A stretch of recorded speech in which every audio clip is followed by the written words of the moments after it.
അതിനകത്ത് നിങ്ങൾ NSSൻ്റെ ഇടപെടലുകളെക്കുറിച്ച് ചർച്ച ചെയ്തു. പക്ഷെ എൻ്റെ ഒരു സംശയമാണ്, ഒരു അനുഭവങ്ങളൊക്കെ പറഞ്ഞു. പക്ഷെ എന്താ നമ്മൾ ചെയ്യാൻ പോകുന്നത്? അവിടെയാണല്ലോ നമ്മൾ പ്രധാനം. നമ്മൾ തിയററ്റിക്കൽ ഫ്രെയിം വർക്ക് നമ്മൾ രൂപപ്പെടുത്തി, വായനശാല ആവശ്യമാണ്, പിന്നെ ഇന്ന ഗുണങ്ങളുണ്ട്, അത് സാമൂഹ്യമായിട്ടുള്ള പൊതുവിലാണ്, ഇതൊക്കെ നമ്മൾ രൂപപ്പെടുത്തി. കൂട്ടിച്ചേർക്കാൻ നമുക്ക് ഒരുപാടുണ്ട്. എല്ലാ ജാതിയിലും മതത്തിലും പെട്ടവർക്ക് കയറി ഇരിക്കാൻ പറ്റുന്ന ഏക ഇടം നമ്മുടെ നാട്ടിൽ വായനശാലയാണ്. നമ്മുടെ നാട്ടിൽ വായനശാലയാണ്. നമുക്ക് നിങ്ങൾ കണ്ണൂരിൻ്റെ ഒരു ചിത്രം എടുത്തു കഴിഞ്ഞാൽ കണ്ണൂരിൽ രണ്ടായി വിഭജിക്കാൻ പറ്റും. ഒന്ന്, കാസർഗോഡ് നിന്ന് വണ്ടി കണ്ണൂരേക്ക് വരുന്നതാണ്, മറ്റൊന്ന് വയനാട്ടിൽ നിന്ന് കണ്ണൂരേക്ക് വരുന്നതാണ്. രണ്ടും തമ്മിലുള്ള വ്യത്യാസം നോക്കുക. കാസർഗോഡ് നിന്ന് വണ്ടി കാസർഗോഡ് നമ്മുടെ പുഴയിപ്പുറത്ത് കടന്ന് കരിവള്ളൂരിലേക്ക് കയറിക്കഴിഞ്ഞാൽ അപ്പുറത്തും ഇപ്പുറത്ത് നോക്കിക്കഴിഞ്ഞാൽ നമുക്ക് കാണാൻ പറ്റും ജവഹർ വായനശാല, കരിവള്ളൂർ AV സ്മാരക വായനശാല, കഴിഞ്ഞ വീണ്ടും നെഹ്റു വായനശാല വരുന്നു. ഇങ്ങോട്ട് വരുന്ന ഓരോ സ്ഥലം വണ്ടി ഇങ്ങോട്ട് നേരെ ടൗണിൽ വന്ന് തിരിച്ച് നമ്മുടെ പഴയങ്ങാട് റൂട്ടിലാണ് വരുന്നതെങ്കിൽ അവിടെ കണ്ണപുരത്തിൻ്റെ ഒരു ഭാഗത്ത് വെക്കുന്ന വായനശാലകളുടെ കേന്ദ്രം, ചെറുതായി എത്തിക്കഴിഞ്ഞ വായനശാലകളുടെ കേന്ദ്രം, അതിങ്ങനെ ആന്തൂരേക്ക് വന്നു കഴിഞ്ഞാൽ ആന്തൂർ 28-40 വാർഡുകളിൽ അതിനേക്കാളേറെ വായനശാലകളുള്ള ഗ്രാമം. അത് കഴിഞ്ഞ് വണ്ടി നേരെ മയ്യിലേക്കങ്ങ് പോയി കഴിഞ്ഞാൽ 18 വാർഡുകളിൽ 34 വായനശാലകളുള്ള മയ്യിൽ. മലപ്പുറത്തേക്ക് വണ്ടി അങ്ങോട്ട് ഇറങ്ങിക്കഴിഞ്ഞാൽ 1000 ആളുകൾക്ക് ഒരു വായനശാല എന്ന നിലയിൽ 1001 വായനശാലകളിൽ ഇന്ത്യയിലെ ഏറ്റവും കൂടുതൽ വായനശാലകളുള്ള ഒരു പഞ്ചായത്ത് മലപ്പുറം നമ്മൾ കാണുകയാണ്. എന്നാൽ അത് കഴിഞ്ഞ് വണ്ടി അങ്ങോട്ട് ഇറങ്ങിയ പിന്നെ എഞ്ചിനൊന്ന് ഒരു കടിച്ചു പിടിക്കുകയാണ്. അത് ശ്രീകണ്ഠപുരത്തേക്കാണ് ഇറങ്ങുന്നത്. അത് നമ്മളിങ്ങനെ ആലോചിച്ചാൽ മതി. ഏത് നമ്മൾ മാനന്തവാടിയിൽ നിന്ന് അല്ലെങ്കിൽ നമ്മുടെ ബോയ്സ് ടൗൺ റോഡ് വഴി നമ്മൾ കൊട്ടിയിലേക്ക് ഇറങ്ങാൻ പറ്റും. പാൽച്ചരം റോഡ് കഴിഞ്ഞ് കൊട്ടിയിലേക്ക് വണ്ടി ഇറങ്ങുമ്പോൾ അമ്പായത്തോടെത്തുമ്പോൾ അങ്ങോട്ടും ഇങ്ങോട്ടും നോക്കി നിങ്ങൾക്ക് ഒരു നല്ല വായനശാല കണ്ടു. നീണ്ടു നോക്കി എത്തുമ്പോൾ വലിയ അമ്പലമുണ്ട്, ശിവക്ഷേത്രം അവിടെയുണ്ട്. കൊട്ടിയൂർ ശിവക്ഷേത്രം ഉണ്ട് നീണ്ടു നോക്കിയിൽ. പക്ഷേ അപ്പുറത്തും ഇപ്പുറത്തും ആ വരുന്ന വഴിയിലുള്ള ശ്രീനാരായണ വായനശാല, നമ്മുടെ തങ്കപ്പ മാഷിലും കൂടിയുള്ള ശ്രീനാരായണ വായനശാല ചെറിയ തോതിൽ പ്രവർത്തിക്കുന്ന ഒരു വായനശാലയാണ്. പക്ഷെ അത് കഴിഞ്ഞാൽ പിന്നെ അപ്പുറത്തും ഇപ്പുറത്തും കാണുന്ന വലിയ കുരിശ് വെച്ച പള്ളിയുണ്ടാവും, മറ്റ് അമ്പലമുണ്ട്, ഒക്കെ ഉണ്ട്. പക്ഷേ കേളകം വരെ റൂട്ടിൽ നിങ്ങൾക്ക് ഇവിടെ കേരളത്തിലുള്ള അധ്യാപകരൊക്കെ ഇവിടെ ഉണ്ടല്ലോ, ഏതാണ് ഒരു വായനശാല മികച്ച നിലയിൽ പ്രവർത്തിക്കുന്നതെന്ന് അന്വേഷിക്കുക. ഉണ്ട്. നയനാർ സർക്കാരിൻ്റെ കാലത്ത് തങ്കപ്പൻ മിനിസ്റ്റർ തദ്ദേശ സ്വയംഭരണ വകുപ്പ് മന്ത്രിയായിരുന്ന കാലത്ത് 11 പരിപാടിയുടെ ഭാഗമായിട്ട് എല്ലാ പഞ്ചായത്തിലും ഒരു സാംസ്കാരിക നിലയം സ്ഥാപിച്ചിട്ടുണ്ട്. ആ സാംസ്കാരിക നിലയം നമുക്ക് ഈ വരുന്ന വഴി കാണാൻ പറ്റും. എല്ലാ പഞ്ചായത്തിലും ഒരു സാംസ്കാരിക നിലയം നമ്മുടെ നയനാർ സർക്കാരിൻ്റെ ഒരു കാലത്ത് പ്രഖ്യാപനമായി. അതിനപ്പുറത്ത് എവിടെയാണ് വായനശാലകൾ നോക്കിക്കഴിഞ്ഞാൽ നമുക്ക് കുട്ടികൾ പഞ്ചായത്ത് വളരെ പ്രയാസകരമായിരുന്നു. കേരളത്ത് നേരത്തെ വളരെ കുറവായിരുന്നു. പക്ഷെ നമ്മുടെ മിഷൻ വന്നപ്പോൾ എല്ലാ വാർഡിലും വായനശാലയായിരുന്നു. കണിച്ചാർ നേരത്തെ പുറകിലായിരുന്നു. ഒരു വാർഡിൽ ആകെ പഞ്ചായത്തിലെ ആകെ വാർഡുകളെടുത്ത 3 വായനശാലകൾ മാത്രമായിരുന്നു ഉണ്ടായിരുന്നത്. ഇപ്പോൾ 15 വായനശാലകൾ അവിടെയായിരുന്നു. കേരളത്തിൽ 16 വായനശാലകൾ എന്ന നിലയിലേക്ക് മാറിയിട്ടുണ്ട് എന്നാണ് ഇപ്പോഴുള്ള സ്ഥിതി. അത് കഴിഞ്ഞ് പേരാവൂരിലേക്ക് കയറിയാൽ അത് ഇപ്പോൾ 3 വായനശാലകളുടെ പരവും പേരാവൂർ പഞ്ചായത്തിലുണ്ട്. സമ്പൂർണ്ണമായിട്ടില്ല, ആക്കാൻ പറ്റുന്നതാണ്. കോളയാടി അടുത്താണ് സമ്പൂർണ്ണമായി പ്രഖ്യാപിച്ചത്. അത് നേരെ അയ്യങ്കുന്നിലേക്കും ഒരിക്കലേക്കും കയറുന്നത് ഈ കൂട്ടിമുട്ട അവിടെയാണല്ലോ. അയ്യങ്കുന്നും ആറിലത്തേക്കും പോകുമ്പോൾ എന്താണ് അവിടെ വായനശാലകൾ വളരെ കുറവ്. ഒരിക്കലെത്തിക്കഴിഞ്ഞാൽ 4 വായനശാലകൾ മാത്രമാണ് കാര്യമായി പ്രവർത്തിക്കുന്നതായിട്ടുള്ളത്.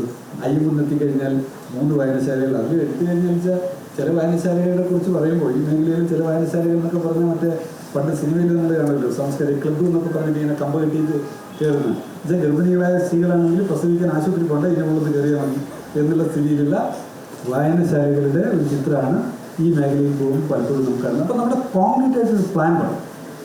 എവിടെ NSS ഇടപെടും, എവിടെയാണ് NSS വായനശാല സ്ഥാപിക്കുക? അതിനപ്പുറത്ത് ഒരു പ്രസംഗത്തിനൊരു കാര്യമില്ല. എവിടെയാണ് സ്ഥാപിക്കുക? ആ സ്ഥാപിക്കേണ്ടതിൻ്റെ സ്ഥലം നമ്മൾ ഐഡൻറ്റിഫൈ ചെയ്തു. അതാണ് NSSൻ്റെ ലീഡർഷിപ്പ് എന്ന നിലയിൽ ശ്രീധരൻ മാഷും ഹരിദാസ മാഷും എല്ലാം കൂടി ചേർന്നിട്ട് ഉണ്ടാക്കേണ്ടുന്ന കാര്യം എന്ന് വെച്ചാൽ ഇന്ന NSS യൂണിറ്റ് ഇന്ന പഞ്ചായത്തിലെ ഇന്ന വാർഡിൽ വായനശാല സ്ഥാപിക്കുന്നതിനുള്ള പ്രവർത്തനത്തിന് നേതൃത്വം കൊടുക്കുന്നു. അതായിരിക്കും അവരുടെ ബെഞ്ച് മാർക്ക്. എന്ന് പറഞ്ഞാൽ അവരെവിടെ വായനശാല ഉണ്ടാക്കുന്നു, അവരുടെ വീടിൻ്റെ അടുത്തുള്ള സ്ഥലത്ത് വായനശാല ഉണ്ടാക്കുന്നതല്ല, അവരെവിടെയാണോ തീരുമാനിച്ചിട്ട് അവിടെ വായനശാല ഉണ്ടാക്കണം. കൊട്ടിയൂർ പഞ്ചായത്തിൻ്റെ എന്നൊക്കെ പറഞ്ഞാൽ അതിപ്രയാസകരമായിട്ടുള്ള ചിത്രമാണ് കുട്ടികൾക്കുള്ളത്. ആ പഞ്ചായത്ത് ഇന്ന സ്ഥലത്ത് കൊയ്യമലയിൽ വായനശാല ഉണ്ടാക്കുന്നു, അല്ലെങ്കിൽ കേളകത്ത് ഇന്ന സ്ഥലത്ത്, കണിച്ചാർ ഇന്ന സ്ഥലത്ത്, ചെമ്പേരി ഇന്ന സ്ഥലത്ത്, പുളിക്കൽ ഇന്ന സ്ഥലത്ത് വായനശാല ഉണ്ടാക്കുന്നു ആലക്കോട് ഇന്ന സ്ഥലത്ത് വായനശാല ഉണ്ടാക്കുന്നു. കണ്ണൂർ സിറ്റി നഗരത്തിലാണ്, പക്ഷേ തീരദേശവും മലയോരും പിറകിലാണ്. തീരദേശത്ത് താമസിക്കുന്ന ജനവിഭാഗം വളരെ പ്രയാസകരമാണ്. എന്ന് വെച്ചാൽ രണ്ട് കാര്യങ്ങളാണ് നമ്മൾ ശ്രദ്ധിക്കേണ്ടത്. ആദിവാസി ജനവിഭാഗവും മതന്യൂനപക്ഷങ്ങളും തിങ്ങിപ്പാർക്കുന്ന സ്ഥലങ്ങളിലാണ് നമ്മുടെ നാട്ടിൽ പൊതുവീട് ഏറ്റവും കുറഞ്ഞു കിടക്കുന്നത്. അതെ, ഞാൻ ചേർക്കുകയാണ്. ഇതാണ് ഒരു ബേസിക്കാണ്. ആദിവാസി ജനവിഭാഗവും മതന്യൂനപക്ഷങ്ങളും തിങ്ങിപ്പാർക്കുന്ന സ്ഥലങ്ങൾ എവിടെയൊക്കെയാണോ അവിടങ്ങളിൽ പൊതുവിടങ്ങൾ ഏറ്റവും കുറവാണ്. ആ പറയുന്ന കൂട്ടത്തിലാണ് കണ്ണൂർ സിറ്റി, വളപട്ടണം, മാടായി, മാട്ടൂർ, ഇരിക്കൂർ. ഇത് മതന്യൂനപക്ഷങ്ങൾ ഏറെ താമസിക്കുന്ന സ്ഥലങ്ങളാണ്. വായനശാലകൾ വളരെ കുറവാണ്. ഇനി ആദിവാസി ജനവിഭാഗം, മലയോരം, നേരത്തെ ഞാൻ ആ പഞ്ചായത്തുകളുടെ പേര് പരാമർശിച്ചു.